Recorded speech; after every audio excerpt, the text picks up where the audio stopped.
All right, so we're going to be diving into making a player card. Now, these are typically used when we want to showcase a particular player and we want that player to be the subject. How I set this up is I found two pieces of media that I was able to use. One is the actual play that was happening and then a highlight of that play showcasing that particular player.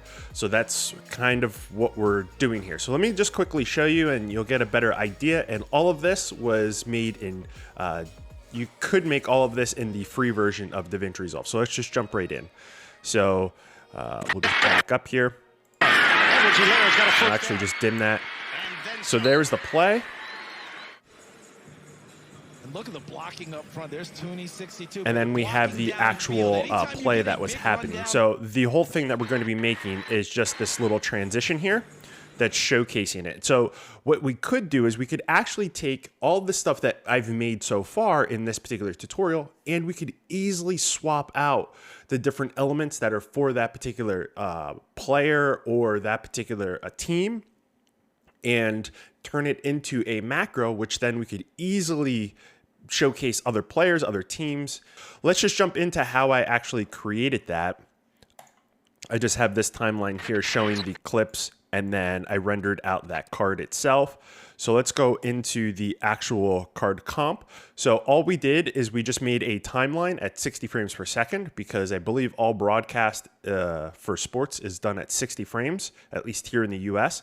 And then I just have a fusion comp, and this can be short. So this is a 5-second comp here. And then we just go right into fusion.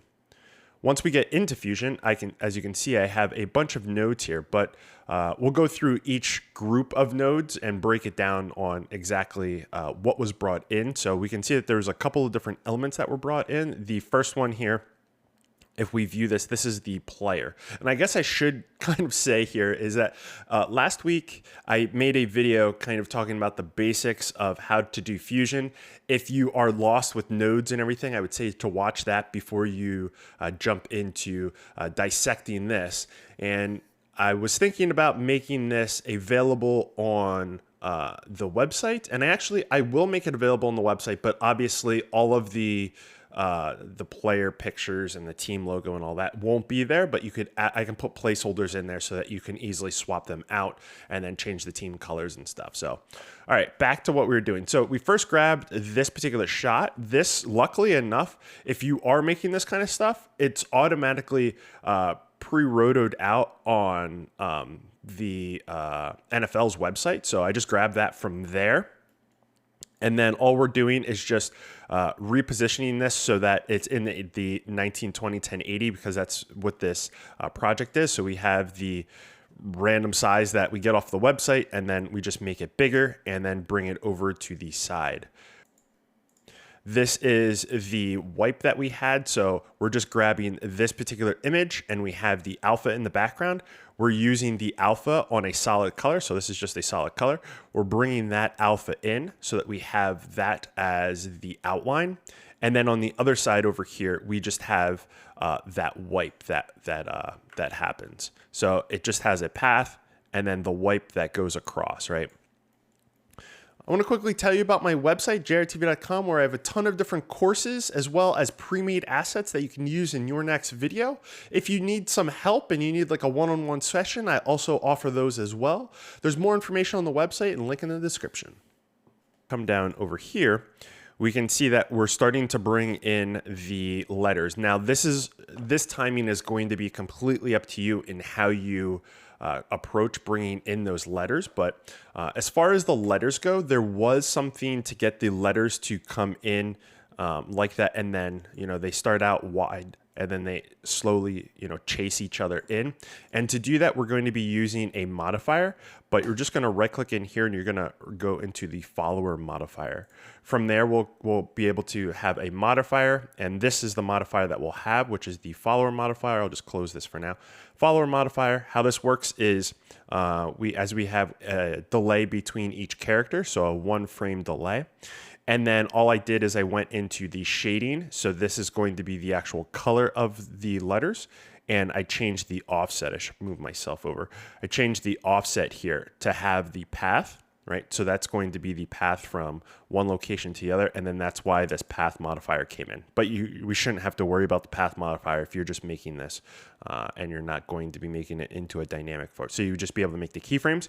And then the same thing over here for this particular set of text. As you can see, it's coming in but just the outline, and then where do I put myself? I don't know. Let's put myself back over here. And then over the course of time, we can see that we have random letters then coming in, right? So how that works is it's still using the same thing, which is the modifier. I changed the delay just a little bit, down a bit. And then in the shading, we have two different elements. So over in tools, if we go into shading, we have two different elements that we can add in. I just added two. So I have the main, and then for the second element, I have the outline and just this white. Don't be so concerned when it says red outline. That's just a name if you want to name them. When I come over into modifiers, now I can add that modification onto those particular shading elements. So the big thing that I added in was the opacity change, right? So it's if I come into here and we take a look at this, we can see that for the two particular elements, so I have the element 1 and element 2, there's as you can see, there's an animation on both of those, and all it's doing is it's bringing up in opacity, then coming down and then bouncing back up, so it has like that little flicker effect going on there. And so, yeah, that's both of those pieces of text that we have in. And remember, this is all after the reveal of the actual player coming in. And then coming down a little bit further, we also have some text up here. Let's, how do I show this? So we have this text, right? So the running back and his player number is 25. I then wanted to put arrows in there. So I used a star. And so these stars here, this is all going to be shape modifiers. So the shape modifiers, how they work is they're all vectored elements. So typically with most nodes, we're passing pixels from one, we're passing like an image of pixels from one node to the other. And with them all being vectors, they don't have pixels yet. It's just low points, right? And so what we would have to do here is we first have the star, change the points down to 3 because we want to turn into an arrow. And then I just put a duplicate modifier on there. And I'm only doing 1, but you could put tons in here. And this is where the vectors surpass just using like image data, because if we were to do 100 of the vectors, there isn't 100 images being recreated and put into memory. This is just some arrows. And then once that's done, then it goes into the renderer, which will then push out actual image, which is the pixels, and then that gets passed. So that I also added on the opacity change there. And so if I scoop myself over so I can see down here, we also have that like come on, right? So we have all of these elements kind of coming on at the same time to give it more of a dynamic feel. You don't want just one element and the other and then the other. And you're also working with a very short amount of time. So having the elements come on at like staggered a little bit kind of really adds in like a dynamic feel, which I typically try to go for. This portion was kind of like an afterthought, but it worked out really well. So I wanted to have something that represented football. So I found this image online. I just grabbed it. And then initially, let's just move this down. This is how I initially had it. I then had it go into a background, which just colored it, right? So I just colored it. The main thing that I had to make sure of here is that you have the same size in pixels. So you come over to image and you set it here. Auto resolution is typically turned on, so you're going to uncheck that, and then you can set your resolution. And then what I did is I just circled. Let's come back over to here, and I'll zoom in a little bit. And all I'm doing is I made a mask around one of the circles, and I made a mask around the line, and then I just animated those, right? So if we were to look at those, we can see that it's just animating on over time.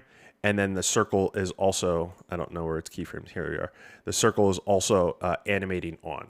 So that came in and that looked fine, but it just didn't have like a dynamic like a drawing look. And so I wanted it to look like I actually drew it on there for every frame. So to give it more motion and feel, I then put in a displace with a fast noise. And so putting the displace with the fast noise, we can see if we take a look at the image here, we can see when we play it, it wiggles around a little bit based off of this data that's moving. And so to get this to move, all we're going to do is come into here and we're just going to change the rate up a little bit, which changes how fast it moves. And then having the displace on here, we can see it is moving around. And then all you would have to do in the displace is you just change the strength a little bit if you want it to be to get affected a lot or a little. And I just wanted it to be subtle and not too much. This particular element here is actually a two-part, and it's just bringing on the actual logo here. And I first started off with it coming in as just outlines like that, and then it then reveals itself. Where is it? Yeah. It then reveals itself like this. So all I'm doing is just bringing in the actual logo, and we're just using a rectangle to wipe it, right? So it's just a normal wipe, just like that. And then I want it to have the outline. So all I did is I got a detect edge node, and I grabbed that and then pipe that into the background. And when you typically would pipe anything into a default background, by default, if we come over let me add it on. When we bring something in, by default, the channel that it's going to cut is going to be, and we're going to see we have the wrong here. Let me just grab this. By default, it's going to be the alpha channel. And so if we were to look at the alpha channel, and let's set this up, we're just going to get this, right? Because obviously in here there's color, but we don't want that. What we would want is we want it to be just all of these like little lines. And so to do that, all we would have to do is flip this to luminance. And that's pretty much what I did here. I flipped it to luminance, and I also changed the filtering. I turned it way down, right? Because the edges aren't as defined. So I turned that down. And then all I have here are two nodes that are looking at the same mask that are just inverted in their selection, I believe. Yeah. So this one's just a normal mask, and then this one's the inverted mask. So then they work. When I move it, you're not going to see one, but you'll see the other. And then that's how I get the effect of wherever this mask is, of it, wiping on, and we're losing one, but we're gaining the other. And so that's how that particular portion came in. And then next we're going to, so far we have all of this. Next we have to now deal with the background itself. So the background on this particular element was last. We have the logo, and I wasn't sure how to bring the logo in. It starts off obviously with no logo, and then the logo then comes on. And it took me a little while to figure out how I wanted it to come on. And then that's where I had this particular element come in. So it's the same sort of process here with the edge detect, being able to get the logo. The reason why I have two different logos here is because I found them with two different resolutions. We can see the size of that resolution versus the size of this resolution. And there was also something a little bit different. We can see that this one has an outer edge, which we could have made in Fusion, but I found them, and I just brought them in and then figured out what to do with them. But this one has an outer edge where this one doesn't have that outer edge. So this one has more lines here because it's an edge detect, where this one doesn't have as many lines. So it's a little cleaner. So I thought that would be good for the background. And then with it being high resolution, it's a little bit better for this particular situation as well.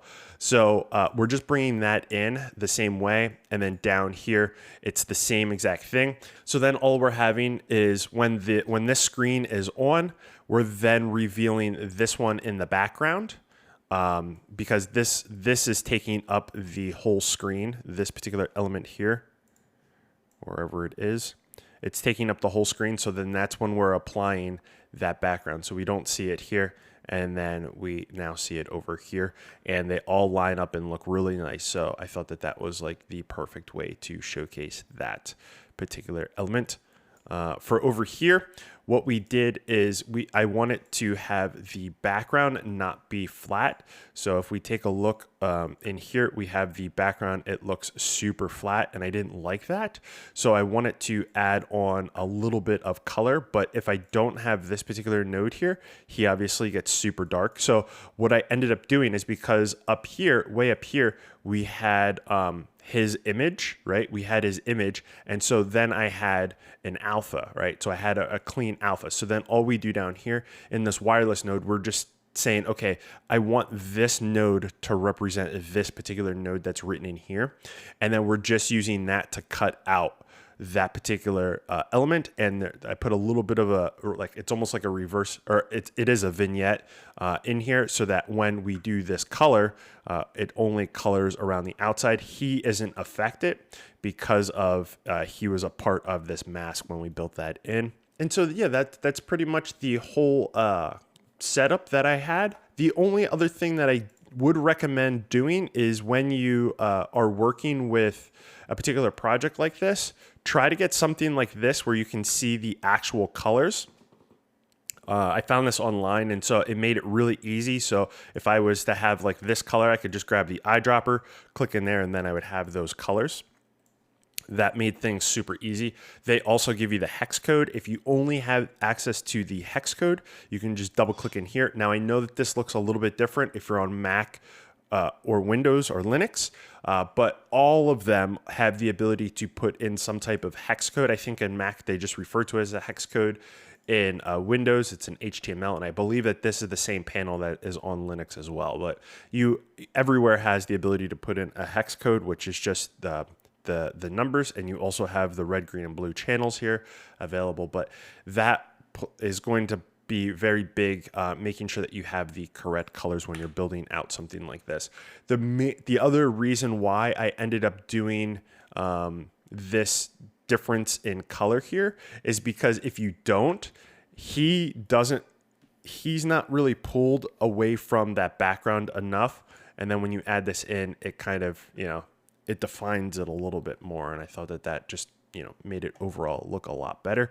Once we're done with everything, we're just going to go to the media out. Because I have a transparent background, we also have to make sure that we render out correctly. So as you can see here, we have it, because we want this to be a transition, so it's going to wipe whatever's in the background, wipe this over. So because of that, when we go to render this out, when we go over to the deliver page, the big thing that we're going to want to do is do a codec that is going to allow that. So if we were to come into, let's just do QuickTime and then go into, let's do the GoPro Cineform, and we switch this over to RGB 10 or 16-bit, we can come into here and export alpha, which will then have that alpha channel. So if we come over to our timeline where we had this actual shot, we can see that with that transparency, we will now be able to add in or add it over top, and then we'll have that as the transition, right? So that's how I went about doing that. So then when you're done, you can just render it all out, and then the final product again. Let's just go full sound on this. 2nd and 1. Edwards-Hilaire's got a first down. And then some. And look at the blocking up front. There's Tooney 62, but the blocking downfield. Anytime you get a big run downfield. So there we have it. Hopefully you guys found this entertaining and you learned something from it. There are a lot of little steps. It does take a little while to kind of wrap your head around, okay, how do I want this to look? What should I be adding in? And you start to add like little things like that football play thing down in the bottom corner. I don't know what they're called, but the little drawing thing, adding that in. And it's one thing to add it on there. It's another thing to add a little bit of an animation, because I feel that, it just adds a little bit to be able to see that little bit of an animation down there. And look at the block. Are people actually going to notice that? I don't know, but it adds all of it together, adds into a more polished look for sure. So hopefully you guys found that entertaining. Like I said, I will have all of this a little cleaned out of the images and the logos and stuff like that, but at least you would be able to play with it and have a bit of a better starting point and maybe pull things out of it. But yeah, so it'll be on the website. Let me know down in the comments what you guys think of this style of a video where I kind of explain to you the little building blocks on how to get the overall comp done instead of a step-by-step, okay, we're going to make this animation and that animation. I feel like this style of a video is more inspiring to go out and create your own piece of work instead of having to use a tutorial as a crutch to recreate the exact thing that you've seen in a video. But like I said, let me know in the description. I might be completely off there and a step-by-step tutorial is more needed. I know that people that are just starting out will need that, but people that are a bit familiar might find this more informational for them and not so slow-paced. But yeah, I'd be interested to hear where my audience currently is. There's people that come into the audience and people leave, and so I don't really know where everyone's current comfortability level, is that even a word, is at right now. So your information would definitely inform me on how to make videos in the future. But with that being said, I am out of here. Thank you so much for watching. Till the next one, peace.